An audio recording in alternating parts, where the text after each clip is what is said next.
The airport bustled with its usual blend of mechanical announcements, rolling suitcases, and the murmur of travelers moving through their own worlds, unaware of the small drama about to unfold at Gate B-17, where Flight 862 to Washington, D.C. was boarding under calm skies and in different fluorescent lighting. And among the passengers filtering through the jet bridge, most were standard travelers, business professionals juggling calls and coffee, families wrangling children and stuffed animals, and the occasional solitary soul with a novel tucked under one arm and headphones cocooning them from the world.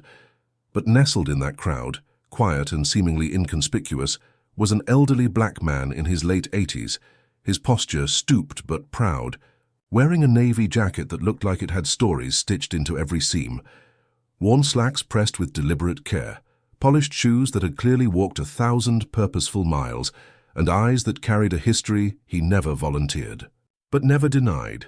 Eyes that watched the world not with suspicion or fear, but with a weathered patience and a bone-deep understanding of how people move when they think no one important is watching.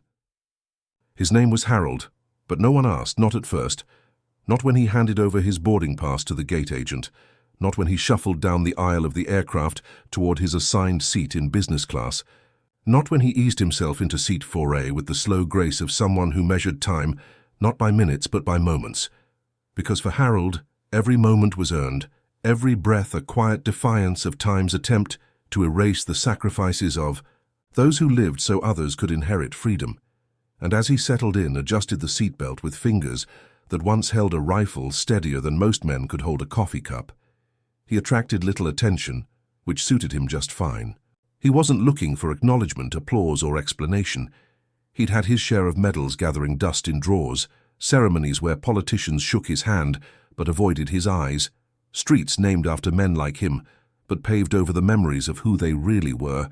But he wasn't bitter, just observant.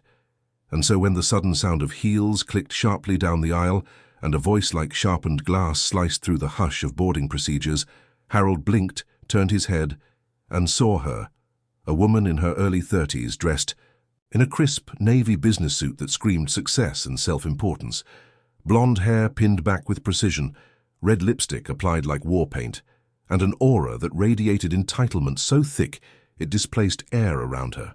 She stopped short at row 4, glanced down at Harold, then immediately looked around for a flight attendant, her lips twisting as if she'd bitten into something sour.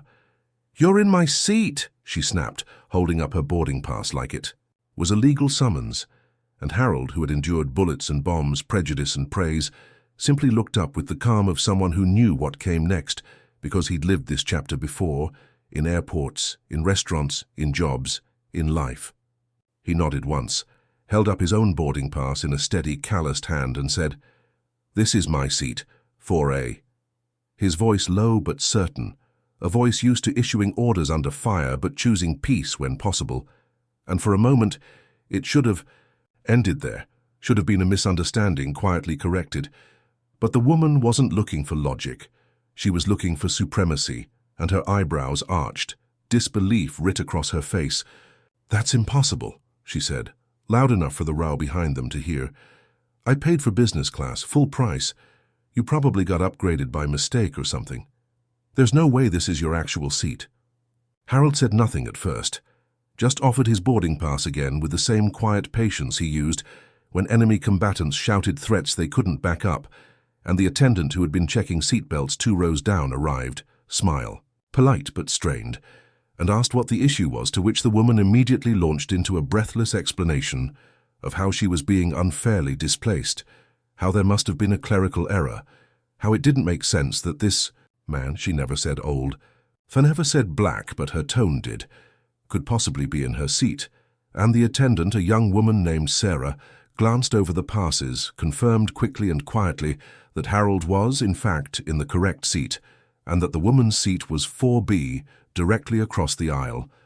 But the woman's face contorted at that news, as though being told to sit across from Harold was some kind of personal insult, and she refused to move, refusing to sit, instead hovering beside Harold with her arms crossed, as though her sheer disapproval would melt him away, and nearby passengers began to notice, some turning away out of discomfort, others watching intently, phones discreetly angled to record, the whole scene taking on that all-too-familiar energy where privilege and prejudice collided in public places. And Harold, for his part, remained composed, his gaze slowly returning to the window as if to say, "I've been here before, do your worst." And when the attendant asked softly if he'd prefer another seat to avoid conflict, maybe further up or back depending on availability, he shook his head, not rudely, just firmly, and said, "No, ma'am. I've earned this seat." And there was something in his voice, something so calmly definitive that even Sarah paused, nodded slowly, and chose to stand beside him rather than pressure him further. But the woman across the aisle was relentless, muttering about standards, about how things were slipping, about how she worked hard and deserved to be surrounded by professionals, not freeloaders, and though she never said the word, every syllable dragged the weight of racism behind it like an unspoken accusation, and Harold, now staring out at the tarmac, remained silent, as if he knew that some battles weren't won with words but with dignity, with the refusal to stoop to a level built to cage you, not confront you. And as final boarding was called, and the cabin doors prepared to close, more passengers filtered in, pausing briefly at the commotion but then quickly moving along, and Sarah radioed quietly to her supervisor, unsure if security would be needed, not for Harold, but for the entitled rage boiling just under the surface of a woman unaccustomed to being told she was wrong. And meanwhile, in the cockpit, the pilot glanced at the delay notice, curious but not yet alarmed, unaware that a man who had once flown covert missions under hostile fire was now being questioned for simply sitting in the seat he had paid for with more than money. With service, with scars, with decades of silent fortitude. And outside the aircraft the sun crept higher over the terminal, indifferent to the drama below, as if nature itself knew this was just another day in a country still learning how to see its heroes. When they wore the skin it so often tried to ignore. And inside, as the murmurs grew, Harold closed his eyes for just a second, not in frustration, not in surrender, but in memory, remembering other times he had been asked to move, to step aside, to wait, to yield, and remembering all the times he hadn't because some seats were more than a location on a ticket. Some seats were a stand, a refusal to be erased, a quiet place where a man planted his presence and said without speaking, "I belong here." And even as the woman scoffed again, crossing her arms with visible disgust, Harold sat still, embodying every lesson this flight and this country still hadn't learned, that respect isn't granted by wealth or demanded through volume, but earned through sacrifice, silence, and the steady courage to remain seated when the world expects you to stand and move out of the way. As the last wave of passengers boarded and the final overhead bins snapped shut with that universal clunk of locked expectations, the cabin of Flight 862 settled into that brief, anticipatory lull before takeoff, a stillness punctuated only by the soft chiming of seatbelt indicators and the murmured voices of flight attendants reviewing their checklists. But amidst this hush, tension still pulsed faintly, like a low-frequency hum, unspoken yet undeniable, as the woman from earlier, now begrudgingly seated across the aisle in 4B, continued to mutter under her breath, her words heavy with contempt cloaked in civility, her eyes flicking occasionally toward Harold, as though his very presence offended her sense of order, of status, of entitlement, and though her lips moved with phrases like respect and decency, and these days anyone can sit anywhere, it wasn't hard for anyone within earshot to decode what she really meant, because the tone spoke louder than the language ever could. Still Harold remained composed, unmoved by the disdain that rolled off her in waves, his body relaxed but centered, his gaze fixed on the distant tarmac outside the window, not because it held anything particularly interesting, but because it gave him somewhere else to be in his mind, a calm, controlled space far away from the recycled air and ignorant assumptions of the present moment. And yet, even as the plane prepared to push back, something began to shift in the atmosphere. Something small at first, like a current moving beneath the surface of calm waters, beginning with a flight attendant near the rear galley, a man in his late 40s with sharp eyes and the efficient gait of someone who'd spent years in uniformed service before exchanging a military cap for airline epaulets. His name was Marcus, a former Navy aviation technician who had logged over 1,000 hours supporting FA-18 Hornets before retiring into commercial life.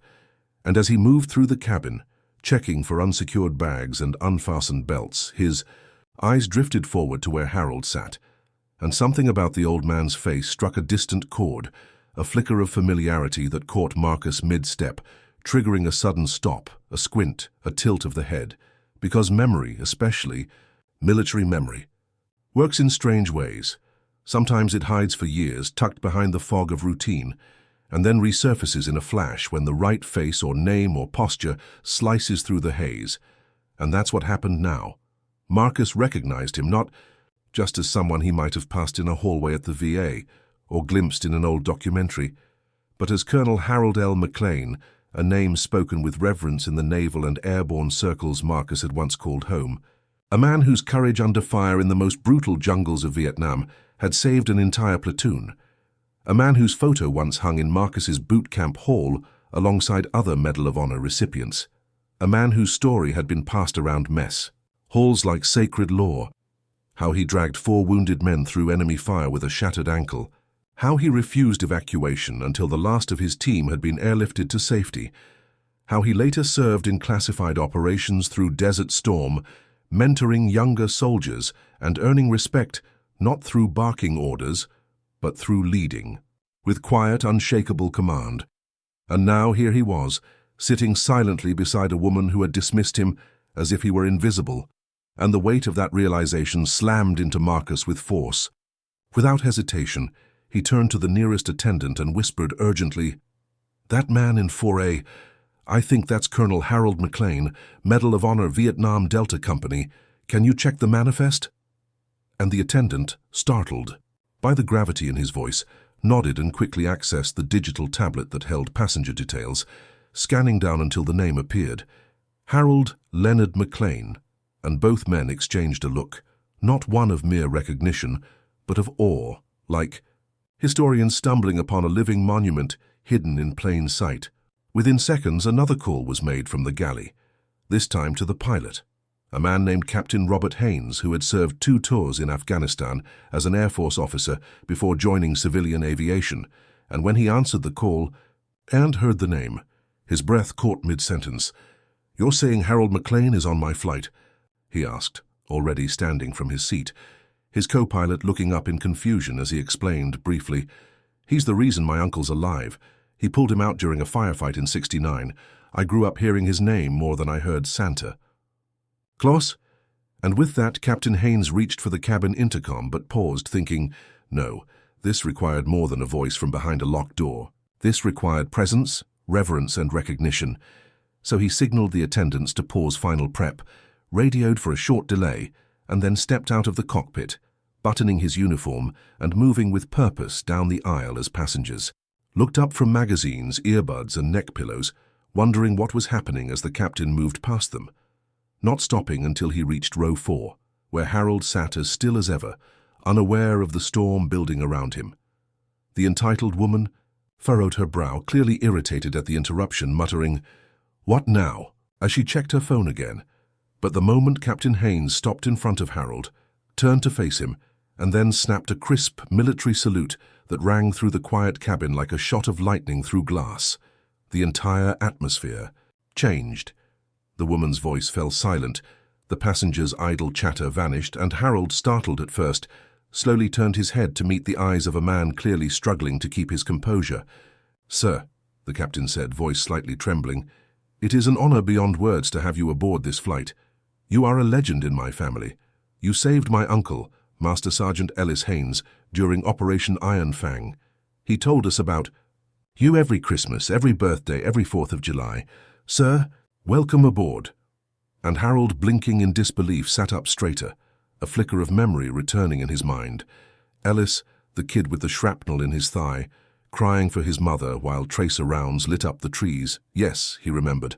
And as the applause broke out across the cabin, not orchestrated or prompted, but spontaneous and heartfelt, Harold's eyes welled slightly, though he blinked it away with the same stoicism he used to blink away pain in field hospitals under morphine-laced lights. The woman in 4B looked around, her face cycling through confusion, discomfort, and then dawning humiliation as she realized that the man she had just accused of not belonging was, in fact, one of the few people in the country who had absolutely earned the right to sit wherever he pleased. Her lips parted, perhaps to say something, perhaps to apologize, but no words came, only silence. Because what could she say that wouldn't sound hollow under the weight of truth crashing around her like collapsing ego scaffolding? And as Captain Haynes extended his hand and helped Harold to his feet, offering him a brief private tour of the cockpit as a gesture of respect, the passengers craned their necks to watch, and whispers began to spread. "Is that the Harold McLean? I read about him in high school. Wait, didn't he serve in 3 wars? He turned down promotion to stay with his men. He's the one who stopped that ambush in 71, right?" And so it went, the legend rising like smoke through the fuselage, curling around smartphones now typing his name into search engines, eyes widening as facts replaced assumptions, as truth displaced ignorance, and still, Harold said nothing boastful, nothing condemning. He simply nodded in thanks, shook the captain's hand, and accepted the moment, not as vindication, but as one more chapter in a long life of hard-earned dignity, rising above petty scorn. By the time he returned to his seat, the woman across the aisle could not meet his eyes, could barely meet her own reflection in the glossy cabin window, and when she did, she saw not just the image of a disgraced traveler, but of a nation still learning to see the greatness that walks quietly among them, wearing no medals, carrying no fanfare, but holding the weight of valor with silent strength. The plane finally pushed back from the gate. The engines hummed with restrained power, and as they ascended through clouds tinged with the gold of morning light, the passengers on Flight 862 carried more than luggage. They carried a story, a lesson, and the indelible impression of a man who didn't demand respect, but commanded it simply by being. The flight had reached cruising altitude, and with the seatbelt signs dimmed and the soft hum of the engines creating a steady backdrop, the cabin of Flight 862 entered that suspended space, in time where thoughts wander, masks slip, and truths linger in silence heavier than air, and for Colonel Harold L. McLean, seated once more in 4A, after the pilot's salute and the spontaneous ovation that had momentarily transformed the plane into a flying cathedral of reverence, this was not a moment of self-congratulation, but one of deep internal reckoning, because, even though he had endured and triumphed in jungles, deserts, and frozen mountain passes, nothing quite exhausted him, like navigating the unspoken daily minefields of being dismissed in his own country by those who couldn't see past skin or age or silence, and now that silence pressed in again, thick and buzzing, not from neglect but from awed restraint. Passengers stole glances his way, some respectfully, others with hushed wonder, and the woman in 4B, who hours ago radiated superiority like a badge, now sat small and stiff, hands clasped too tightly in her lap, her jaw locked in the kind of tension only regret can sculpt. She hadn't spoken since the captain's salute, hadn't even met his gaze, as if to acknowledge Harold now would force her to confront a mirror she wasn't ready to look into, one that showed her not just as someone rude to an old man, but as someone complicit in a larger cruelty, one who judged the worth of others based on clothes, posture, and assumptions, and that realization hung in the air between them, unspoken, but sharp, like the faint scent of ozone before lightning strikes. Harold noticed her discomfort, of course, just as he'd noticed the quiet flurry of phones researching his name, the whispered retellings echoing backward through the cabin like folklore being rediscovered. He carried a soldier for 2 miles, down a shattered leg. He defused a hostage situation in Panama unarmed. They offered him a promotion to general. He turned it down to stay with his unit. He taught at West Point. 3 presidents tried to recruit him into politics. And though these stories were true in essence, Harold had never worn them as armor. He wore them the way a man wears old scars, visible, undeniable, but never for show. And now, with hundreds of eyes reverent and one pair riddled with guilt, he remained calm, his thoughts drifting not to glory, but to memory, because that was what came next after recognition, remembrance. And with the drone of the engines, his mind slipped back, as it always did when things got quiet, back to the riverbanks of Laos, where bullets chewed bark like termites, back to the night in Afghanistan, when he lost a man he called son, back to the sterile rooms of the VA where young nurses fumbled with his name and elderly vets, mostly white, whispered, "Didn't know we had one of them with that kind of rank." And yet through it all, he had remained steadfast, dignified, and patient, not because he lacked rage, but because he refused to let it write his story. And now on this plane, with its first-class cabin hushed into reverence, that patience bore strange fruit, not vindication, not revenge, but a gentle justice, an acknowledgement long overdue but gracefully received. Still, the moment that followed changed everything, for as drinks were served and murmurs faded, a child from further back in the cabin, maybe 8 or 9, curious and unburdened by the coded rules of adulthood, stood up from his seat, walked down the aisle clutching a crumpled sketchpad and a pen, and stopped in front of Harold, his voice high but unwavering. "Sir, are you really a hero?" And Harold looked down at the boy with eyes that had seen too much, softened by age but still bright with clarity, and he smiled. Not the performative smile adults give children, but a real one, the kind that knows the value of questions like that and said, "No, son, I just did what I had to do when others couldn't." And the boy, unsatisfied, pressed on, "But you saved people, right? Like you were brave." And Harold's smile didn't falter, as he nodded once, slow and meaningful. "Yes, but I wasn't alone, and bravery doesn't mean you're not scared. It just means you move forward anyway." And with that, the boy beamed, thrust out his notepad and asked, "Can you sign this for me? I want to tell my class I met someone like you." And Harold, moved in a way he couldn't quite explain, took the pen with steady hands and wrote his name, not just the letters, but the meaning of them, every loop of ink a tribute to the men. He served with the ones who didn't make it home, the ones who never got to tell their stories on planes or anywhere else. And when he handed it back, the boy grinned and ran back to his seat, holding it like treasure. And that moment, more than the applause, more than the captain's salute, felt like truth. A new generation being handed the torch not through speeches, but through example. The moment rippled through the cabin, and others began to rise, not to crowd, not to gawk, but to thank. A young black flight attendant who'd quietly wiped tears from her eyes earlier leaned over and whispered, "My grandfather fought in Korea. He would have wanted me to tell you thank you, sir." And a middle-aged white man in a faded veteran ball cap extended his hand and said, "I was with the 10th in Kandahar. We read about you in boot camp. It's an honor." And an elderly Asian woman traveling alone pressed a small package of rice crackers into Harold's hand with a bow and said, "My family in Saigon. Some survived because Americans like you." And each gesture, small as they were, gathered like tributaries into a river of acknowledgement that now swept through the plane, washing away whatever silent biases had polluted the cabin earlier. And though Harold remained humble, saying little more than "thank you" and nodding politely, the weight of what was happening began to settle on even the most cynical shoulders. This was not just a flight. It was a reckoning, a revelation, a reminder of how quickly we forget who built the foundations we now stroll across in designer shoes and business-class arrogance.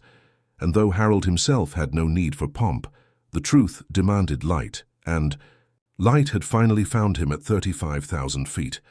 The woman in 4B, by now trembling slightly, finally summoned the courage to speak, her voice brittle and low. "Sir, I didn't know. I'm sorry. I truly am." And though it would have been easy, so easy for Harold to dismiss her, to return scorn for scorn, he didn't. Instead, he turned to her with the same quiet gravity he used to calm frightened soldiers, looked her directly in the eyes and said, "Now you do. That's what matters." And in those 6 words, forgiveness, accountability, and grace coalesced into something rare and potent, the kind of response that does not just humble, it heals. She nodded, tears in her eyes, and whispered, "Thank you for everything," and then turned away, not out of shame, but in silent contemplation, as if trying to process a lifetime of assumptions undone in a single flight. Time moved forward, as it always does, but the atmosphere in the cabin had been irrevocably changed. People sat a little straighter, listened more closely, smiled more genuinely, and even the flight attendants served drinks with a quiet reverence. as if afraid to disturb the sacred calm that had settled like an invisible flag over every row. And when the captain returned once more on the intercom to say, "Ladies and gentlemen, we are honored to have a true American hero on board, and we thank him not only for his service, but for reminding us of what character really looks like." The applause that followed was not loud but deep, the kind that resonates in the bones, and for once, Harold allowed himself to feel it, to accept that maybe silence wasn't always strength, and that sometimes dignity could walk alongside. Recognition, not in competition but in harmony. Outside, the clouds drifted like lazy ghosts beneath them, and the sun broke through in shafts of light that painted the fuselage gold, as if the heavens themselves had paused to witness this moment. And in seat 4A, Colonel Harold McLean closed, his eyes not out of fatigue but peace, knowing that for once not only had he been seen but understood. As the plane began its gradual descent, and the soft chime of the captain's voice filled the cabin with final announcements, signaling the end of a flight no one would ever forget, Colonel Harold McLean sat in quiet reflection, gazing out over a horizon tinged in twilight gold, the kind of fading light that seemed to remember things long after people forgot. And though his posture remained composed, the stillness of his hands in his lap told a different story. This wasn't just the end of a flight, it was the closing of yet another chapter in a life defined not by medals, but by moments, by every time he was underestimated, dismissed or erased, only to rise again with dignity unshaken and spine straight. And as the wheels beneath the aircraft neared the earth once more, he thought not of the applause that had filled the cabin earlier, nor the bowed heads or whispered thanks, but of the countless times his story hadn't been heard, of how many times he'd entered rooms where silence met him like a wall, how many elevators fell quiet, how many hands refused to shake his, how many times his seat, literal or metaphorical, had been questioned simply because of who occupied it. But this time was different, not because the world had suddenly learned how to see him, but because a moment of ignorance had been transformed, not into spectacle, but into education, and perhaps even redemption. He thought of the woman in 4B, whose red face had faded to a pale, haunted quiet, and whose mouth had barely moved since he'd given her that truth she hadn't expected. Truth not laced with anger or vengeance, but the firm, uncomfortable honesty that can break people open if they let it. And while Harold had no interest in humiliating her, he also had no obligation to soften the lesson life had already wrapped in velvet for too long. This was what justice looked like, not public scolding but internal reckoning, and from the way she sat with her hands twisted in her lap and her eyes fixed on the floor, it was clear she was reckoning indeed, and maybe, just maybe, that moment would linger in her forever, a splinter in her assumptions that would ache every time she judged another too quickly, too harshly, too ignorantly. The plane landed with a soft thud and a cheerless silence, the kind that comes not from discomfort, but from reverence. And as it taxied to the gate, something unusual happened. No one stood. Not a single passenger reached for overhead bins or scurried for cell phones, because every eye remained on the man in 4A, waiting, watching, as if understanding that something sacred had occurred at 35,000 feet and deserved to land gently before routine resumed. And then, as the seatbelt light dinged and people began to rise slowly, cautiously, like parishioners leaving a chapel, a young flight attendant approached Harold and said quietly, "Sir, the captain would like to invite you to the cockpit before you deboard, if that's okay with you." And Harold nodded politely, rising with the same deliberate grace that had carried him through battlefield ceremonies and flag-draped funerals. And as he passed down the aisle, a quiet ripple followed. Small, nods, hands over hearts, whispered words like, "Thank you," "Bless you, I didn't know," and "You changed how I see things." And in each voice he heard not pity, not even guilt, but understanding, the beginning of awareness, fragile and beautiful. And when he reached the cockpit, the door was wide open, and the young captain stood tall, hands clasped behind his back, like a soldier standing before a commanding officer, and saluted once more, firm and unwavering, before stepping aside and letting Harold see the heart of the aircraft, a symbolic gesture not just of honor but of trust. This was his plane, at least for one more moment. Harold stepped inside, nodded respectfully, admired the layout with the quiet curiosity of a man who once flew in Chinooks under heavy fire, and then, with a firm handshake and a "Thank you for your service, sir," the captain led him back. Down the ramp where something even more profound waited, a line of airport staff, baggage handlers. TSA agents, custodians and supervisors had somehow gathered at the gate, word having traveled ahead of the landing, and as Harold stepped into the terminal, they applauded, not like fans, but like kin, and in that instant, the old soldier felt something shift deep in his chest. Not pride, not validation, but connection. A tall young man in a janitor's vest stepped forward, tears in his eyes, and said, "Colonel McLean, my granddaddy served in the 92nd Infantry Division. You don't know how much this means." And Harold, pausing just briefly, placed a firm hand on the man's shoulder and said, "Then you carry his legacy forward." And with that he continued forward, leaving behind the gate, the flight, and the echoes of a moment that had altered everyone who'd witnessed it. Back inside the terminal, passengers dispersed slowly, many quiet, some visibly changed, like the businesswoman in 4B, who walked without her usual click of heels, her gait softened by introspection, her face stripped of condescension, and now, wearing a kind of raw humility rarely born in airports. She didn't speak again, but as she exited, she turned once more to look toward the man who'd become more than an old figure in a first-class seat. He was now a living measure of her own blind spots, and perhaps in that final glance, she vowed to live differently. Harold didn't need to see her look back. He wasn't interested in apologies, just progress. And as he exited into the open air beyond security, the world greeted him as it always did, fast, noisy, and unaware of what had just transpired behind. Gate 42B, but this time, the echo of that reverence traveled with him. Invisible but powerful, because stories like his weren't just anecdotes, they were reminders. Reminders that history is never gone, only hidden beneath the skin of those who lived it. And it only takes one moment of truth to bring it roaring back to light. As he waited for his car, a woman and her teenage son approached, hesitant but determined, and the boy, a young black teen with big eyes and an unsure smile, said, "Sir, I saw what happened. I've never seen anything like that. I want to be like you someday." And Harold moved in the deepest part of himself, knelt slightly, looked the boy straight in the eyes and said, "Then you already are, son. You already are." And that was when the mother cried, silently, quickly, like someone who'd witnessed the impossible and realized it was real after all.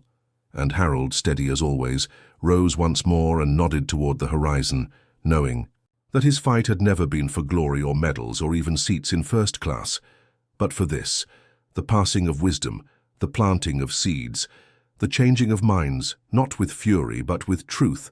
And as he climbed into his waiting car and pulled away from the curb, leaving behind only footprints and memory, the terminal behind him buzzed with stories, with conversations that began not with complaints or delays, but with, "Did you see what happened on that flight? Do you know who that was? And I'll never forget him." And for once, Harold allowed himself a rare indulgence. He smiled, not because he'd been honored, but because he knew something had shifted, not just for him, but for every soul aboard that flight. And in the years to come, those passengers would tell the story again and again, some at dinner tables, others in classrooms, boardrooms, barbershops, and blogs, each time recalling the moment a woman demanded an old black man move from a seat she thought he didn't deserve, only for the world to stop and realize she was talking to a man who'd earned far more than a seat. He'd earned respect, space, and legacy, and in doing so, had left behind not just a lesson, but a standard, one that would whisper in the conscience of everyone lucky enough to witness it, reminding them that dignity is not conferred by wealth or title or skin, but by character, by the quiet choices made in the face of ignorance, and that sometimes it takes just one man seated quietly in first class to shake an entire plane awake, and maybe if we listen close enough, an entire country too.